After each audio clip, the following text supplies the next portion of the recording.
কারণ ভারত অনেক হুমকি দিছে, আমরাও তাদেরকে হুমকি দিতে চাই। প্রথমবার আসলে কিছু ভুলভ্রান্তি হয়। আমরা চাই যে বাংলাদেশ টিম ইন্ডিয়াতে নেওয়া যাক।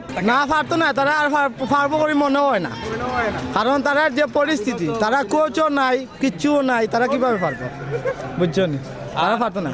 আজকে ঢাকা ক্যাপিটালস দারুণ খেললো এবং নাসির ভাইটা ইনিংসটা ভালো লাগছে। প্লেয়ার ভেলকি দেখালেন, এই নাসিরের নিয়ে কিছু বলেন। নাসিরও অন্তত ভালো খেলছে, যার কারণে হয়তো ঢাকা ক্যাপিটালসের জয়টা সহজ হয়েছে। তবে এক কথাই, আজকে কোনো কথা নাই সিলেট জিতবো, কোনো কথা নাই সিলেট জিতবো, ওই দিব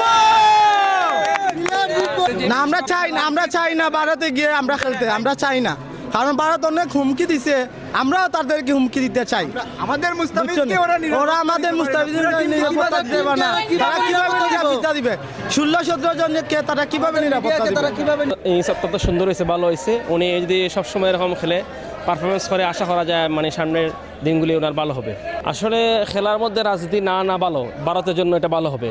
আইসিসি যদি ভালোটা সিদ্ধান্ত নিতে পারে ভারতের বিপক্ষে, মানে ওনারা তো সবসময় খেলার মধ্যে রাজনীতি নিয়ে আসছে। খেলা হবে সবার জন্য, উন্মুক্ত হবে, এটা মানে বিশ্বব্যাপী হবে। আমি মনে করি ভারত যদি এই সিদ্ধান্ত থেকে সরে আসে তাহলে তাদের দেশে ভালো হবে। সবচেয়ে উত্তম হবে শ্রীলঙ্কা হলে, যদি এরকম তাদের বৈরী স্বৈরাচারের আচরণ থাকে ভারতের, যে তারা দ্বিপক্ষীয় যেটা নীতি করছে, যে আমাদের খেলার মধ্যে রাজনীতি ঢুকে নিয়ে আসছে, এর জন্য বলতেছে কি। নোয়াখালী টানা হার প্রথমবার আসছে, তো আমি মনে করি প্রথমবার আসলে কিছু ভুলভ্রান্তি হয়। আমি একজন সিলেটি, তাই মনে করি যদি ওনারা আগামীতে আরও ভালো কিছু টিম নিয়ে আসে বা ভালো ম্যানেজমেন্ট নিয়ে আসে, ভালো প্লেয়ার নিয়ে আসে, আরও ভালো হবে। প্রথম দিন ওনাদের টিম ম্যানেজমেন্ট একটু দুর্বল ছিল, আমরা দেখছি। সেরা একটা খেলা দিছে ভাই। আর ওভারঅল আজকের ম্যাচটা দেখে কেমন লাগলো? আজকে এটা ভালোই লাগছে, বাট নোয়াখালীর খেলাটা একটু বেটার হইতে আসছিল, তাহলে আরও ভালো লাগতো। নোয়াখালী আরও ভালো একটু মানে পারফরমেন্স করতো, এটা ভালো লাগতো। তো কম রানও টার্গেট দিছে, এটা মজা লাগছে না আমার মনে হয়। তো শ্রীলঙ্কার মাটিতে বিশ্বকাপ খেলা উচিত, বিকজ ভারতের মাটির যে বাংলাদেশে যাইতো, কারণ মুস্তাফিজে তারা যেহেতু তাদের সিকিউরিটি দিতে পারতো না, তাইলে সারা বাংলাদেশ টিমরে কীভাবে দিব?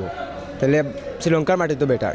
হ্যাঁ, আসলে খুবই ভালো, যদিও লো স্কোরিং ম্যাচ। যদি একটু রান বেশি হতো, নাসির কি সেঞ্চুরি পেয়ে যেত।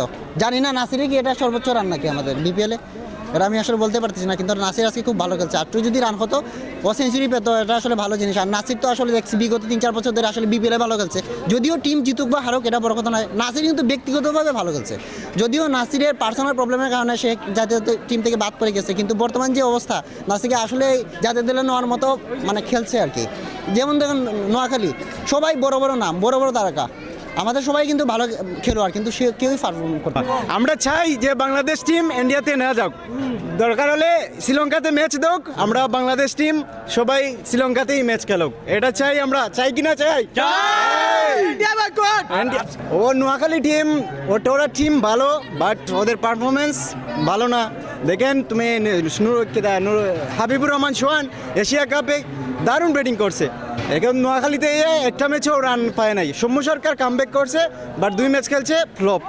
ও পারফরমেন্স ভালো না, এর জন্য ম্যাচ হারছে। আর নাসিরের জন্য তো অনেক ভালো, ও ভালো প্লেয়ার, ওকে আমরা সবাই চাই ন্যাশনাল টিমে ব্যাক করুক, ওর মতো প্লেয়ার দরকার বাংলাদেশ টিমে। হ্যাঁ, আলহামদুলিল্লাহ, নাসির অনেক সুন্দর একটা খেলা উপভোগ দিচ্ছে আমাদেরকে। আমরা চাই নাসির সাব্বির এভাবে আমাদেরকে খেলা উপভোগ দেওক এবং আমাদের ন্যাশনাল টিমে ওরা ফিরে আসুক। পারফরমেন্স খুবই ভালো আজকে নাসিরের।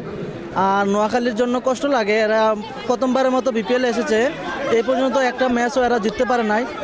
তবে ওদেরকে টিমটা যে এতটুকু খারাপ করছে তা অবশ্যই না, ওদের টিমে ভালো ভালো প্লেয়ার আছে, মোহাম্মদ নবী, তারপর সৌম্য সরকার, ভালো মানের প্লেয়ার আছে, কিন্তু ওরা কামব্যাক করতে পারে নাই। তবে ওদের জন্য শুভকামনা রইল। আমরা চাই আমরা দর্শক হিসাবে নোয়াখালী টিমটাও ভালো, নেক্সট টাইম ভালো খেলা উপহার দিব আমাদের জন্য। শুভকামনা রইল নোয়াখালীর জন্য।